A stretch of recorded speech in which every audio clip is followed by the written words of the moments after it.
अस्सलाम वालेकुम, welcome in ज़ेडे kitchen. कैसे हैं आप सब? I hope you are all fit and fine.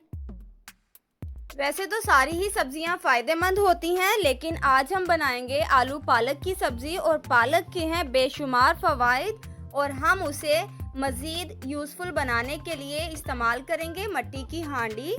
Let's start the recipe. बिस्मिल्लाहिर्रहमानिर्रहीम। पालक का मैंने लिया है एक बंडल। सबसे पहले हम करेंगे इसकी कटिंग और कटिंग करने के बाद हम इसे वॉश कर लेंगे। सो मैंने इसके पत्ते यूज़ करके कटिंग कर ली है और इसे अच्छे से वॉश कर लिया है। अब चलते हैं चूल्हे की तरफ और इस पे रख ली है हांडी। 1 कप ऑयल हमने इसमें शामिल कर दिया है। अब इसमें शामिल करेंगे प्याज मैंने ली है 2 नॉर्मल साइज की और सबसे पहले हम प्याज को भूनेंगे। प्याज को हम बिल्कुल ही लाइट सा कलर देंगे, ज़्यादा डार्क हम इसको नहीं करेंगे। फ्रेंड्स, जब तक प्याज होती है फ्राई, जो लोग मेरे चैनल पे नए हैं वो चैनल को सब्सक्राइब कर लें और साथ लगे बेल आइकन को दबाना मत भूलें ताकि मेरी न्यू वीडियोस की नोटिफिकेशंस टाइमली आपको मिल सकें और आप मेरी मज़ेदार सी रेसिपीज़ देख सकें। लो टू मीडियम फ्लेम पर प्याज को मैंने किया है फ्राई और बिल्कुल लाइट कलर देने के बाद उसमें मैंने शामिल कर दिया है लहसुन अदरक का पेस्ट 1 टेबलस्पून भर के और उसे भी भून लिया है। अब इसमें शामिल करते हैं टमाटर। 2 बड़े साइज़ के मैंने लिए हैं टमाटर और वो इसमें ऐड कर दिए हैं। अब लहसुन अदरक के पेस्ट और टमाटर को साथ ही हम भून लेंगे। इसको भूनने के बाद हम इसमें ऐड करेंगे स्पाइसेस।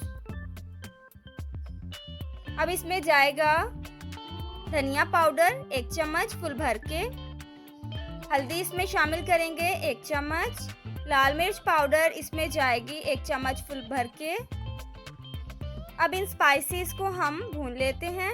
मट्टी की हांडी मैंने इसलिए यूज़ की है क्योंकि इसमें जायका बहुत अच्छा आता है और सब्जियां इसमें बहुत ही मज़ेदार बनती हैं।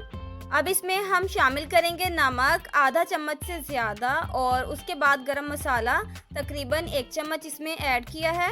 अब इन स्पाइसेस को भी हम साथ भून लेते हैं। अब हम इसमें शामिल करेंगे आलू मैंने लिए हैं आधा किलो और इसको छील के इसके बना लिए हैं पीसेस।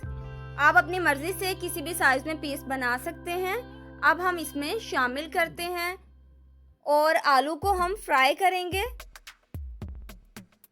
तो 3 से 4 मिनट तक आलू को हम यहाँ पे फ्राई करेंगे। आलू फ्राई करने के बाद अब हम इसमें शामिल करेंगे पानी मैं लूँगी आधा गिलास और पानी इसमें शामिल करने के बाद इसे कर दिया है कवर। 3 से 4 मिनट तक इसे हम कवर करके पकाएंगे। तो 4 मिनट के बाद अब हम चेक कर लेते हैं कि आलू की क्या कंडीशन है और इसे थोड़ा मिक्स कर लेते हैं। आलू को चेक कर लें कि आलू गल चुके हैं या नहीं। 50% हम पहले आलू को गलाएंगे और उसके बाद अब हम इसमें शामिल कर देंगे पालक। आलू 50% तक गल चुके हैं, पालक इसमें शामिल करते हैं। पालक चूँकि जल्दी गल जाता है तो इसीलिए हम पालक को बाद में इसमें शामिल करेंगे। सारा पालक इसमें शामिल हो चुका है। दिखने में ये हमारी हांडी फुल हो चुकी है, लेकिन ये 2 से 3 मिनट गुजरने के बाद ही बिल्कुल मुरझा जाता है। अब इसे हम कर लेते हैं मिक्स। पानी मैंने इसमें ऐड नहीं किया, पालक में काफ़ी पानी होता है तो ये इसी में ही पक जाएगा। लो टू मीडियम फ्लेम पर हम इसकी पकाई करेंगे। अब इसे हम कर देते हैं कवर और कवर करके हम इसे पकाएंगे। दरमियान में हम चेक करते रहेंगे। सो हमारा ये पालक तैयार हो चुका है। इसमें कुछ पानी है, उसे हम कर लेते हैं ड्राई और इसमें ऑयल भी आ जाएगा। सो हमारा आलू पालक तैयार हो चुका है। फ्लेम को कर दिया है ऑफ। अब इसे निकालते हैं प्यारी सी प्लेट में और इसे खाते हैं। आप इस रेसिपी को ज़रूर ट्राई करें। वीडियो को लाइक और शेयर करें। अपना बहुत सारा ख्याल रखें। अल्लाह हाफिज़।